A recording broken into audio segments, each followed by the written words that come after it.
in all the chaos around the publication of Hillary Clinton's new book, there was a side story about someone I once knew slightly named Peter Daou, who is, to put it mildly, an ardent Hillary Clinton supporter, former digital director, I believe, for her campaign, close to her. He started up an odd website called Verrit, and the website came in for a lot of mockery, as did Pete Dow's vehement and over-the-top defense of Hillary Clinton. But our next guest had a different angle on it that I kind of appreciated. Emmett Rensin, who is a contributing editor at the LA Review of Books, a contributing writer to The Outline, and a student at the University of Iowa. Also, by the way, an excellent writer. I read his stuff a lot. Wrote a piece about it, taking the angle that Democrats are losing the propaganda war, and I wanted to talk to him about it. So here he is. Emmett Rensin, thanks for coming on the program. Thanks for having me.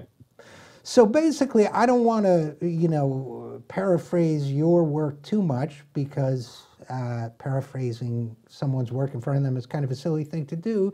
But basically, your take on why a lot of people are rejecting Pete Daou is not just because he may be wrong on, or they disagree with him on substance, but because he's a little too earnest and not technocratic enough. That's the way I read your piece. Was that basically right?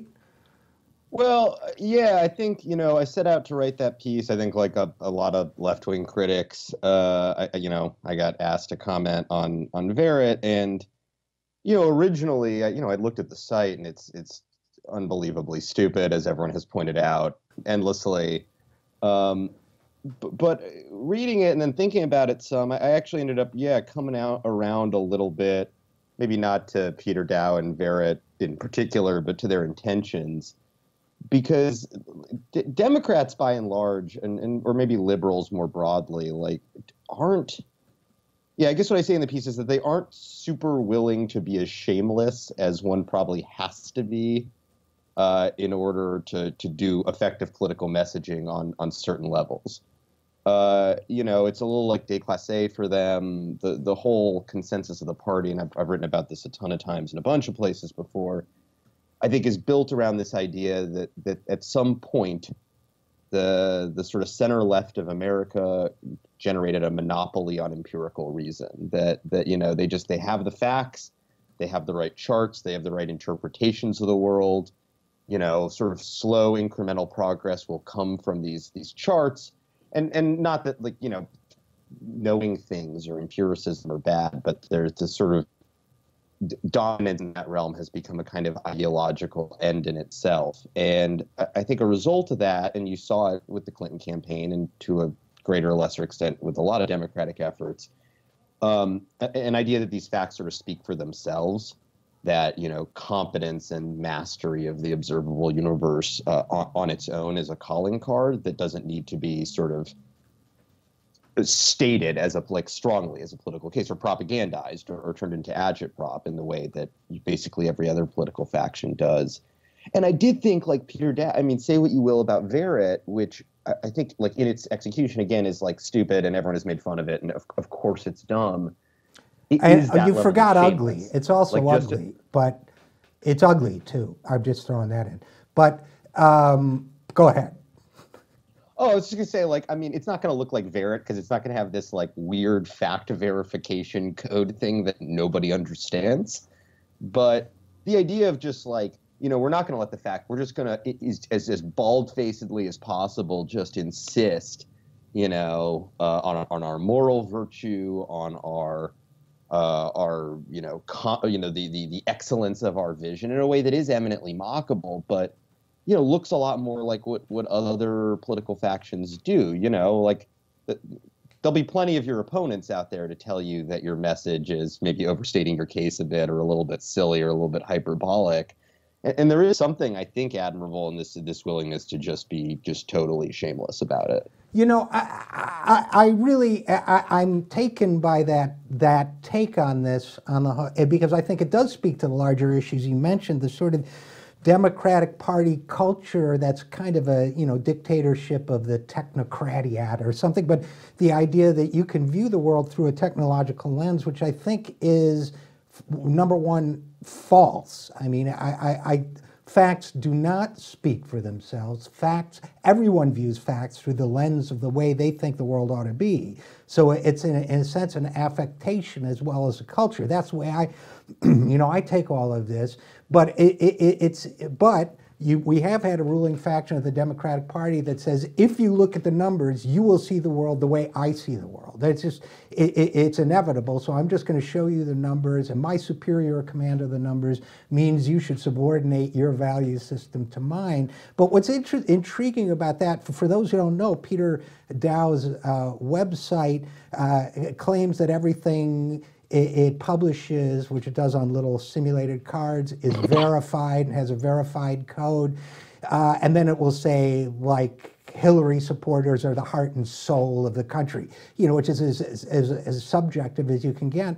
But he felt the need, given the culture of the Democratic Party, to wrap it in this pseudo-objectivity of a verification code for each statement. So even Pete's, I would say, misguided passion, given the culture of the ruling culture of the Democratic Party, had to be wrapped in some sort of, numerological fantasy of, and my passionate statement has been verified with the code 68439. Oh, yeah. I mean, he's definitely still, the man hasn't broken entirely free. So it's still very deeply enmeshed in that sort of empirical and verification culture. But I almost admire, people make fun of them for the fact that they'll like verify a quote, like somebody saying, like we want to be stronger together. Like that's the actual verified fact. And then, the headline will be like, Hillary voters are the heart and conscience of America. And in a really like kind of weird and clumsy way, it's doing precisely what you were just talking about, right? That like, facts are sort of subordinated to moral visions, or marshaled, even true facts in service of some sort of ideological or political end.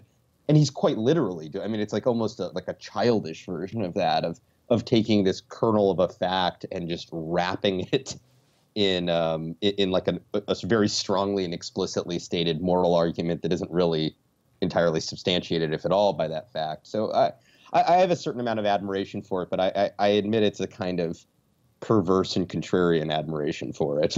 Yeah, and really, I mean, there's a cargo cult kind of quality to all of it. But yeah, let's go back to your admiration for a second, Emmett Rensin, because I kind of I like it. I mean, I'm not 100% sure I share it, but I like it, and because I think it touches on something important, which is, look, Peter Daou is he's passionate. He holds his opinions, which I, strongly disagree with, and I'm sure you do too.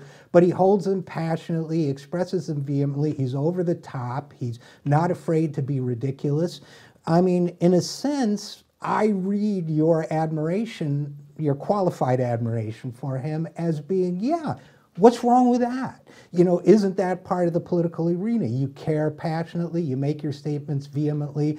I mean, to one extent, you offer a utilitarian defense, which is that's what persuades people, not the deploying of endless statistics. But to the other, I get the sense it's like, yeah, we should be passionate about our beliefs, and we should disagree passionately. Am I reading you right on that? Well, I think it's partly that, but I mean, regardless of whether his sort of internet presence, for example, is like a true reflection of the passions of his soul, the dude's just a hype man, right? Like he's I think I say in the piece, he's like the world's most thankless Hillary Clinton hype man. And everyone else has that. And if Peter Daou has an issue, like as an individual propagator of this kind of thing, and a lot of these sort of online presences, is that they're, I think for the most part, vastly more famous amongst left-wingers who don't like them than they are amongst like their liberal technocrat friends.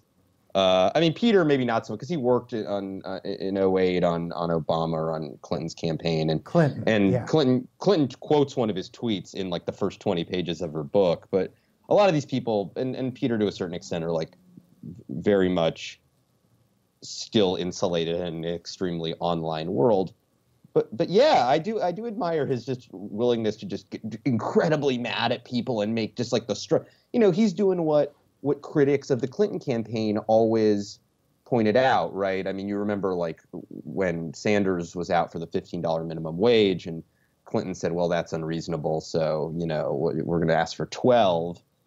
There was a certain line of critique, and I didn't totally agree with it, but I got it, where it was like, well, even if you end up with 12, I mean, this is the problem with the Democrats. They'll actually open on their final negotiating position, and then they negotiated down from that. Why not just open at 15?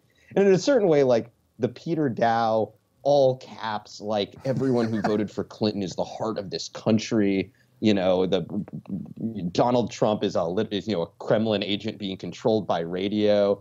That's an opening position. I mean, I don't think he actually wants to be negotiated down because I think he truly believes these things. But that's, I think, where you start. That's where any that's where any sort of propaganda effort starts. The right wing doesn't open with, well, to be honest, we're going to let the deficit run up if we have like a war we want to do, and we'll pass the debt ceiling at the end of the day, but we're going to make a fight. They don't start there, and the left never starts with, well, look, if we can get like a number of social programs or non-reform reforms in the next 10 years, we'll take that as a sign of progress. They open with like, bread and roses for everyone now. And if Peter's version of it, and if the liberal version of it feels in some ways dumber than those things, that may be, I think, one, because I think liberals are out of practice on doing this. They have been for a few decades. And two, I don't know, it's very hard to sort of do sincere propaganda for the sort of consensus governing order of the Western world. But again, I admire the effort. Well, there was a scene in The Simpsons once where Homer is go-get-em brother asked him a business question, and he said, I don't know. And he said, I want more decisiveness from you, Homer. And he said, I don't know. That, to me, is the vehemence of the center, that I'm neither left nor right, but I'm going to yell about it. So it's kind of awkward for me. I get embarrassed for these guys when I watch them, when they do get vehement. I guess, is there a lesson in all of this? Do you think the lesson is that the road of excess leads to the palace of wisdom, as William Blake said, and that we should yell at each other more between the center and the left? Or is the lesson just that Peter Daou and people like him, for all their flaws, or errors in thinking, what I consider to be, are models in some way? Or I don't know, where's this all going for you? Well, I mean, I think, yelling at, everyone's position on yelling at each other is we're pro yelling if we think we have the better part of the argument. And if we don't, we like to talk about how it's really counterproductive to do all of this yelling all of the time. I don't know. I mean, I think, again, very qualifiedly, like, Peter Daou is a model for the sort of shamelessness that I think liberals are really going to have to engage in order to sort of claw their way back towards power. In a broader perspective, I don't know. I think like liberal internationalism and technocracy is sort of on the way out. So I don't really know what can be done. But in terms of like micro shifts, yeah, I mean, you can look at Barack Obama, who's of course the most successful liberal politician of the last era. And the dude wasn't that good at like running for Democrats or supporting the party in his sort of personal branding, which is why, they lost 900 state legislature seats and all these governorships in both houses of Congress. But the dude was a shameless promoter of his personal brand. Right. I mean, people made fun of the hope and change stuff all the way back in 2008, or him saying like, it's Mitt Romney's fault that this guy who got laid off's wife died of cancer. But those are shamelessly agitprop-y positions, and they worked. Like, there's a reason, Obama won, I think, twice, and Clinton did not win. Right. Okay. No, and by the way, I agree with you that model is on the way out. So basically, at least 2 cheers for shamelessness, and we'll see where the future takes us. So unfortunately, we're going to have to leave it there. But Emmett Rensin, contributing writer for The Outline, contributing editor for the LA Review of Books, and student at the University of Iowa, thanks for writing this piece, and thanks for coming on the program. Yeah, thanks for having me.